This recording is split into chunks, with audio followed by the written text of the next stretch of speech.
The train lurched forward just as she quietly rested her head on my shoulder. At first I froze, unsure whether to wake her or gently move away. She looked exhausted, her hands tightly wrapped around a worn backpack, as if she had been carrying far more than clothes inside it. The passengers around us smiled knowingly, assuming she had simply fallen asleep after a long day.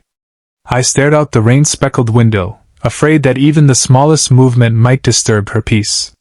Nearly an hour later, just before the train reached the final station, she slowly opened her eyes and whispered only one sentence that made my heart stop. She smiled faintly and said, "I heard everything." Before we continue, if you believe that kindness, second chances, and unexpected human connections can completely change someone's life, please take a moment to like this video, leave a comment telling us where you're watching from, share this story with someone who believes in hope, and subscribe to Soul Tales for more emotional stories that stay with you long after they end. For a few seconds, I couldn't even breathe. I wasn't sure what she meant. My mind replayed every moment of the journey. I had barely spoken to anyone except during one quiet phone call. During that call, I had confessed something I had never told another living soul. I had spoken about losing my wife 3 years earlier, about raising my little daughter alone, about pretending to be strong while silently falling apart every night after putting her to bed. I had admitted to my older brother that I was thinking about selling our tiny apartment because I could no longer manage the bills. I had even confessed that sometimes I smiled only because I didn't want my daughter to think sadness was normal.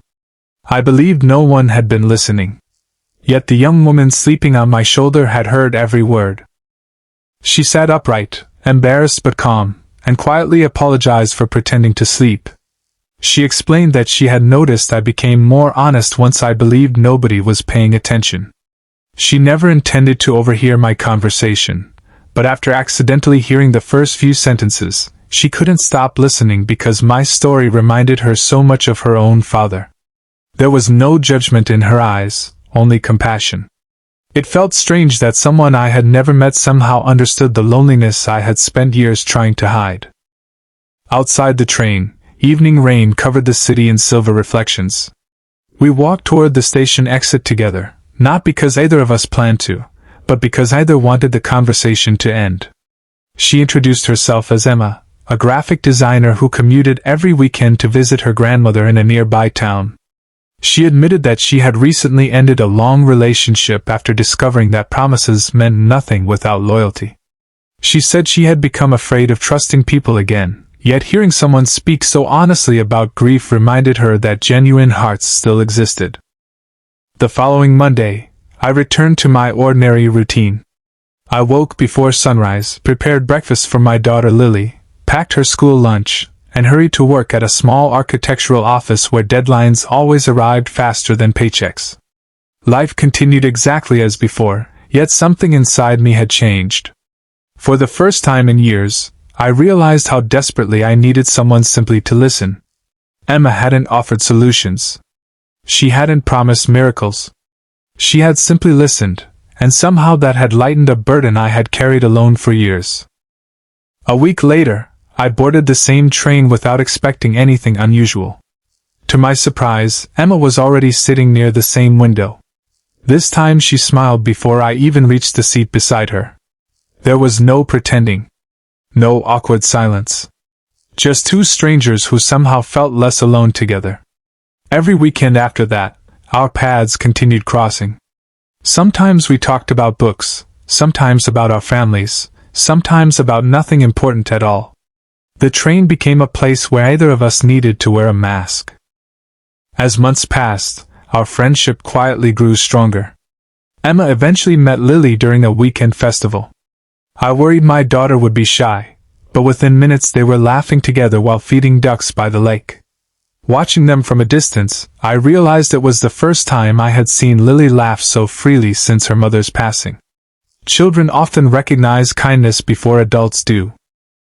Still, happiness rarely arrives without testing the people who deserve it most.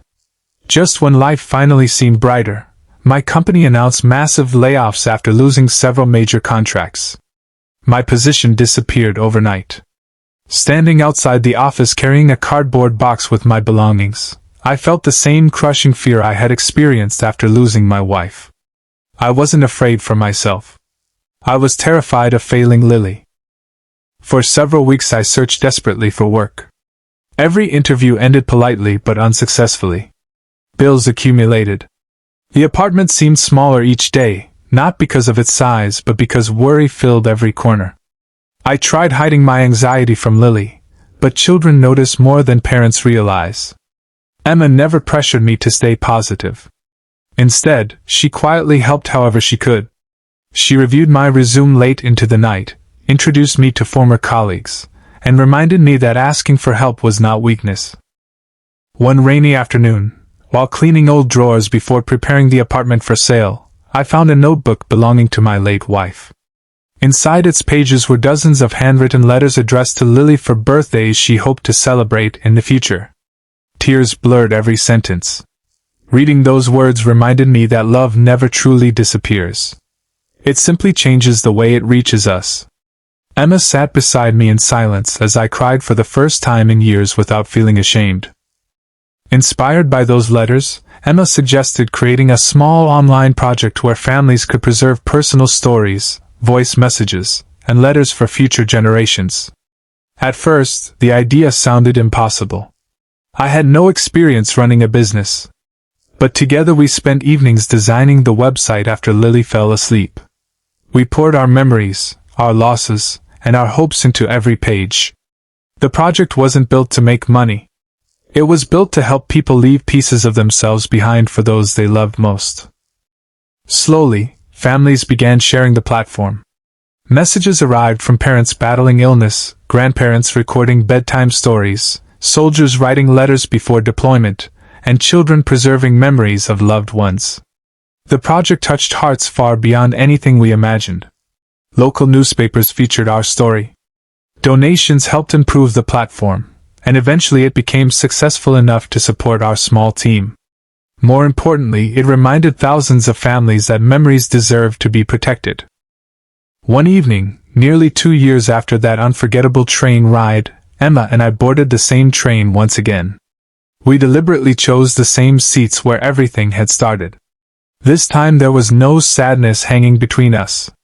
Lily, now older and smiling brighter than ever, sat across from us reading a book.